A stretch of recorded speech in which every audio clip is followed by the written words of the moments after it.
আল্লাহ পাক বলে যে তোদেরকে তো টেনশনের ওষুধ আগে দিয়ে রেখেছিলাম, ওই মনে আমাকে ছাড়া, আমার নবীকে ছাড়া আর কাউকে জায়গা দিস না। যদি জায়গা দেশ, একদিন ভালো লাগবে, 10 দিন এমন অশান্তি লাগবে, এমন অশান্তিতে ফেলবে, সুইসাইড করে তোর মরাটাই উত্তম মনে হয়ে যাবে। কথা বলেন ঠিক কিনা? আল্লাহর ওলিরা এই জায়গায় আমাদের চাইতে 10 গুণ আগায় আছে। কিভাবে? ওনারা যখন দেখতেছে যারে রাখবো শান্তি দিবে, একদিন কষ্ট দিবে। আল্লাহর প্রেমিকরা বলে যে দুনিয়ার নিয়ম হচ্ছে যারাই ঢুকামু একদিন না একদিন লাথি, যারাই সাহায্য করবো সে আমারে করতে, যারাই উপকার করবো সে আমার পিঠে পিছনে মারবেই, যেহেতু তারা এখানে রাখার দরকার নেই। কারণ ওরে এখানে আমি মায়া করে রাখবো, সে ধোঁকা দিলে তো আমার জীবন শেষ হয়ে যাবে। আল্লাহর প্রিয় বান্দারা কি করেছে? যে জায়গা থেকে মন খারাপ হয়, যে জায়গা থেকে টেনশনের উৎপত্তি হয়, ওই জায়গার মধ্যে ওই দুজনকে রেখেছে, যারা প্রতারণা করে না, যারা বেঈমানি করে না, যারা রহমতের উপর রহমত করে, মায়ার পরে মায়া করে, হাজার গুনাহ করার পর ক্ষমা করতে প্রস্তুত হয়ে থাকে। বলেন সুবহানাল্লাহ। এই আল্লাহকে রেখেছেন। এবার আল্লাহ তো কখনো ধোঁকা বলেন, আল্লাহ তো কখনো ধোঁকা, বরং গুনাহ করার পরও যিনি রিজিক দেয় তিনিই তো রহমানুর রহিম। এবার সেই অন্তরে রাখছে কাকে?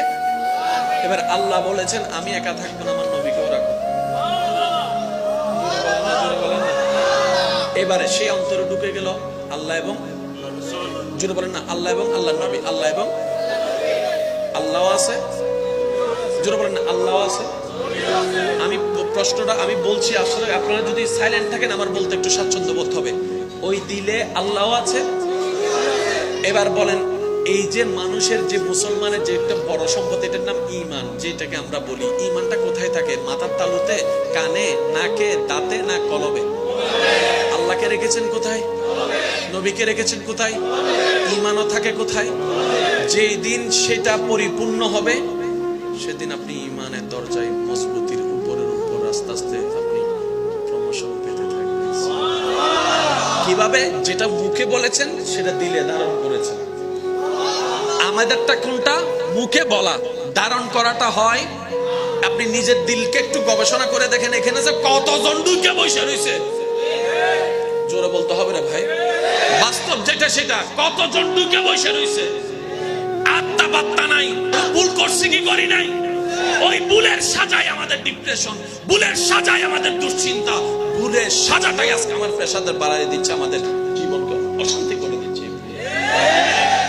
আমার কথা নয়, এটা আপনি যে কোনো সাইকোলজিক্যাল ডাক্তারের কাছে বসবেন, ওনারাই আপনাকে পরামর্শ দেবে। আমি শুধু এটা বুঝাতে চাইছি, ইসলাম ফিদ দুনিয়া, একটু জোরে বলেন, ইসলাম ফিদ দুনিয়া। তাহলে ফিদ দুনিয়ার ভিতর ডাক্তারি আছে না নাই? চিকিৎসা আছে না নাই?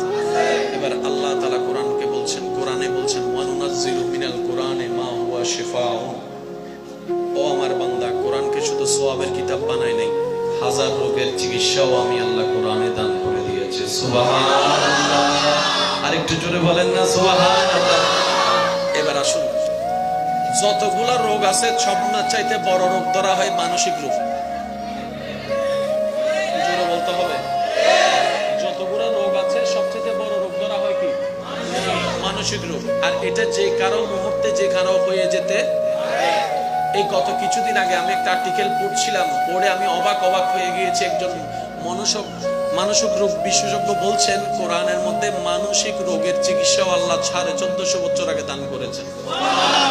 উনি বলছেন সূরা আল ইমরানের 132 নম্বর আয়াত থেকে শুরু করে 139 নম্বর আয়াত, এটা মানসিক রোগের চিকিৎসা হিসাবে আল্লাহ আয়াত নাজিল করেছেন। পড়লে এমনই মনে হয়ে যায়, বলেন সুবহানাল্লাহ।